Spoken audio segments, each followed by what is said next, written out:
नमस्कार दोस्तों, स्वागत है आपका मेरे चैनल में। आज सकट चौथ की कथा के बारे में जानेंगे।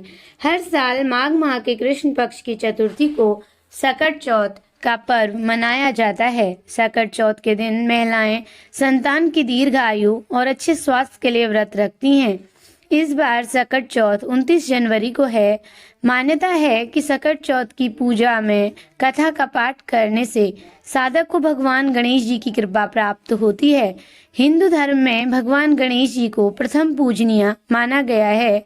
मान्यता के अनुसार गणपति बाप्पा की पूजा करने से सभी काम बिना बाधा के पूर्ण हो जाते हैं। हर साल माघ माह के कृष्ण पक्ष की चतुर्थी को सकट चौथ का पर्व मनाया जाता है। मान्यता है कि सकट चौथ की पूजा में कथा का पाठ करने से साधक को भगवान गणेश जी की कृपा प्राप्त होती है और जीवन में खुशियों का आगमन होता है। चलिए पढ़ते हैं इस व्रत से जुड़ी पौराणिक कथा।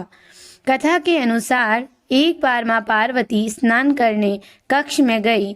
कक्ष में कोई ना आए इसके लिए उन्होंने गणपति बप्पा को बाहर खड़ा कर दिया और आदेश दिया कि जब तक मैं स्नान करके बाहर ना आ जाऊं तब तक किसी को अंदर मत आने देना। भगवान गणेश ने अपनी माँ पार्वती की आज्ञा का पालन किया। कुछ ही समय बाद देवों के देव महादेव माँ पार्वती से मिलने आ गए, लेकिन उनको भगवान गणेश ने माँ पार्वती से मिलने से रोक दिया। भगवान शिव ने कई बार प्रयास किया कि वह माँ पार्वती से मिल सकें, लेकिन माँ पार्वती के आदेश के सामने उनकी एक न चली। माँ पार्वती से न मिलने पर भगवान शिव क्रोधित हो गए। इसके पश्चात उन्होंने अपने अस्त्र त्रिशूल से गणेश जी के सिर को धड़ से अलग कर दिया। माता पार्वती जी भगवान गणेश जी की आवाज सुनकर कक्ष से बाहर आई। वह अपने पुत्र का सिर धड़ से अलग देखकर बहुत क्रोधित और दुखी हो गई।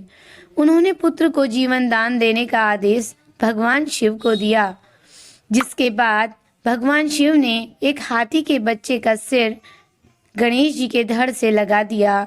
इससे गणपति बाप्पा को दूसरा जीवन मिल गया। इसके बाद सभी देवी देवताओं ने भगवान गणेश जी को आशीर्वाद दिया। तभी से सभी महिलाएं अपनी संतान की दीर्घ आयु के लिए सकट चौथ का व्रत रखती हैं। सकट चौथ को तिलकुटा चौथ, संकटी चौथ, संकष्टी चतुर्थी और माही चौथ के नाम से भी जाना जाता है। इस दिन महिलाएं निर्जला व्रत रखती हैं और चंद्रमा को अर्घ देकर व्रत का पारण करती हैं। संकट चौथ के दिन माताएं अपनी संतान की लंबी आयु, अच्छी सेहत और जीवन में सुख समृद्धि की कामना के लिए करती हैं।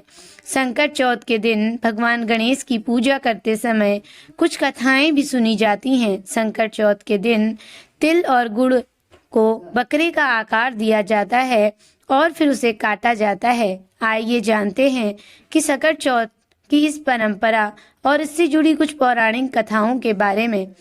इस चतुर्थी का नाम है संकष्टी गणेश चतुर्थी, यानी संकटों को दूर करने वाली। पंडित जी ने बताया कि परिवार पर कोई कष्ट न आए, इसलिए पहले बलि प्रथा चलती थी, जिसके लिए बकरे की बलि दी जाती थी, लेकिन अब यह प्रथा बंद हो गई है। इसलिए प्रथा को चलाने के लिए संकट चौथ के दिन अब तिल और गुड़ को बकरे का आकार दिया जाता है और फिर धूप से उसकी गर्दन काटी जाती है। धूप में धार होती है, इसलिए उसे तलवार के रूप में देखा जाता है। मान्यता ये है कि बकरे की बलि ना देकर गुड़ और तिल की बलि देकर भगवान गणेश को प्रसन्न कर सकते हैं। इसलिए तिल संकष्टी चतुर्थी पर तिल और गुड़ के बकरे की बलि दी जाती है और कहीं कहीं तिलकुट से पहाड़ भी बनाया जाता है। कहा जाता है कि संकट चौथ का व्रत बिना कथा पढ़े पूरा नहीं माना जाता। इसके ऊपर 3 कथाएं हैं: पार्वती गणेश जी की कथा, कुम्हार की कहानी और एक बुढ़िया माँ की कहानी। आप अपनी सुविधा से कोई भी एक कहानी पढ़ सकते हैं। तो दोस्तों, अगर आप लोग संकट चौथ के बारे में कुछ जानते हैं तो कमेंट में ज़रूर बताएं। अपना कीमती समय देने के लिए धन्यवाद दोस्तों। अगर आज की ये जानकारी अच्छी लगी हो तो लाइक करें, शेयर करें और मेरे चैनल को सब्सक्राइब करें। Thank you for watching.